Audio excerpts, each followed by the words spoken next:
We'll have more on that as it develops. And now we're going to shift gears. We're going to turn overseas and show you what it's like to get ambushed in Iraq with the cameras rolling. Civilian contractors are a huge part of the war effort, and more than 600 of them have been killed since the war began. You're about to see the kind of danger these contractors face on a daily basis. This is a rare first-hand account from the front seat of a truck under fire. Preston Wheeler, who was then working as a driver for Halliburton, filmed the entire attack, and we should warn you that this videotape contains graphic images and language. Our chief investigative correspondent, Brian Ross, has an ABC News exclusive. By the time a U.S. Predator aircraft arrived on the scene north of Baghdad, this is all that was left of a 12-truck Halliburton convoy. Disaster and death. Until tonight, Halliburton and the U.S. Army had kept a tight lid on what really happened here. They fired a shot! I got it on video, by God! But now one of the survivors, truck driver Preston Wheeler of Arkansas, is taking the lid off, coming forward with a revealing, dramatic home video he made of the entire incident. I'm very bitter about it. I done like they asked me to. They ask you not to talk to the press. Is that what they say? Yeah. I didn't talk to the press for a year. You are the first one I've talked to about this. Why now? It's been a year. I haven't heard nothing from nobody, and I just feel like the story needs to be told. Too many people are dying needlessly. It was September 1 year ago as the convoy headed out of what is called Camp Anaconda near Balad, Iraq. 12 big trucks and 5 military vehicles that make a wrong turn. Residents start throwing rocks, and a young man on the left takes aim at Preston Wheeler's truck.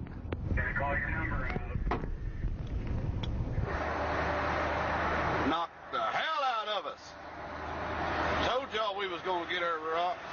In a few minutes, the drivers realize the road is a dead end, and they have to turn around. We just missed our turn. We got to go through that hellhole again.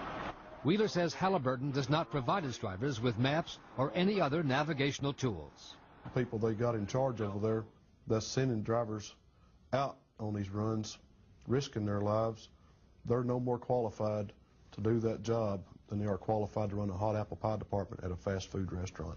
You feel they put your life at risk unnecessarily? Every day. Every day. We made a wrong turn. Our military took us the wrong way. We're going back through hell. This is going to be one good video right here, boy. Be a long one, but it's going to be good. Here we go again. Are you driving with one hand and taking pictures with the other? No, just hold it like this. And the other hand's on the wheel? Yeah. Just like that? Yep. So all the people you drove by at first were throwing rocks. They knew you were going to a dead end? Yes, they knew definitely where we was going. So they knew you'd be coming back sooner or later? They knew. You know, we're starting to push back out again. A roadside bomb is coming up. God damn! God damn!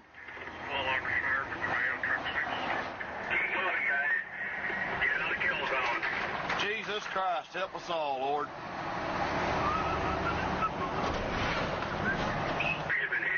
They fired a shot! You see the bullet just barely missed me.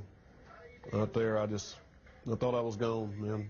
The attack only intensifies. The lead truck, truck number 1, is hit, and the driver, Christopher Lem, is killed. The truck rolls over.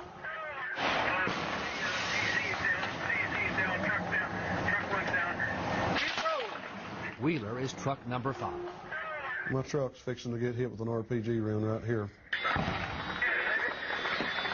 I'm down! The military vehicle in front keeps moving and does not come back. Truck 5 cannot move. Please help me. The truck did not move. It's locked up. You were stuck? Yes. Yeah, so our escorts, they're gone. I'm taking fire. 10-4, come back. I'm fixing to get killed, goddammit! When we continue trapped under a truck under fire. We continue now with the harrowing story of civilian truck driver Preston Wheeler trapped in an immobilized truck in Iraq under fire from insurgents. Here's ABC's Brian Ross. I'm taking fire. 10-4, come back. I'm fixing to get killed, goddammit. Truck 5, move out of the way if you can. I cannot move. You were abandoned? Yes, sir. I do not know who the driver was of that Humvee, but he abandoned us. The soldiers were from the Virginia National Guard. The U.S. military says it did conduct an investigation of the incident, but cannot comment because they cannot locate the results of the investigation. Somebody get their ass back here now, please. Sir, truck 5 is down. I am trapped in my truck. I need some help. Wheeler says it would be almost 40 minutes before help arrives. Wheeler tries to hide in the cab of his truck, under the dashboard, and then in the very back of the cab. Sir, I have no gun back here. In truck 5, I am by myself. 3 is down. Truck 3 is down. You okay, Daggett? Truck 3 is driven by Kevin Daggett of Jefferson, Iowa.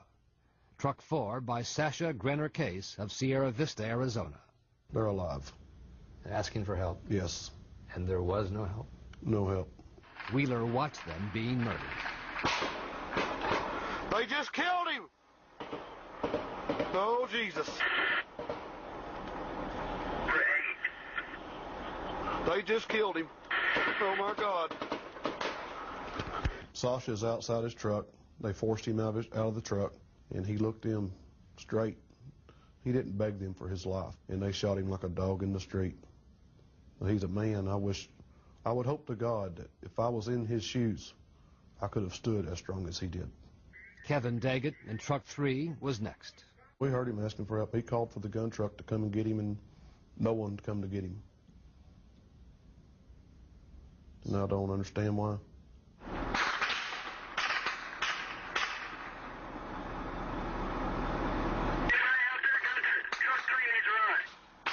They open up Mr. Daggett's door on the passenger side, and they shoot him in his truck. And then they set the trucks on fire. As an unmanned Predator aircraft with a camera flew overhead, the insurgents could be seen stripping the body of one of the dead American drivers and then throwing rocks at him. Yes. The cruelest thing I've ever seen in my life.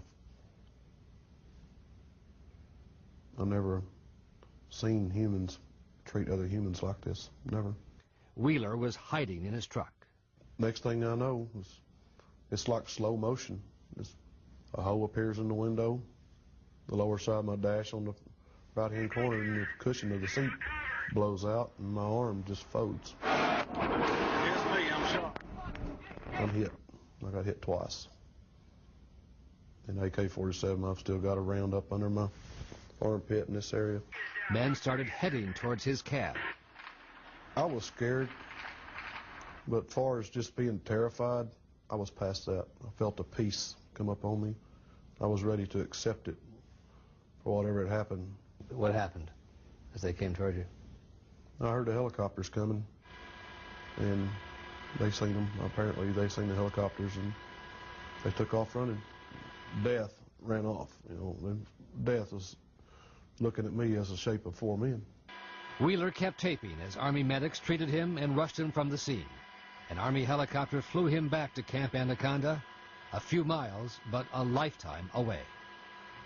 A harrowing story in Iraq, and Brian Ross joins us now. Brian, what happened to Preston Wheeler when he got back? Well, Terry, 60 days after Wheeler was shot, he was fired by Halliburton subsidiary KBR, citing the fact that he had an injury on the job.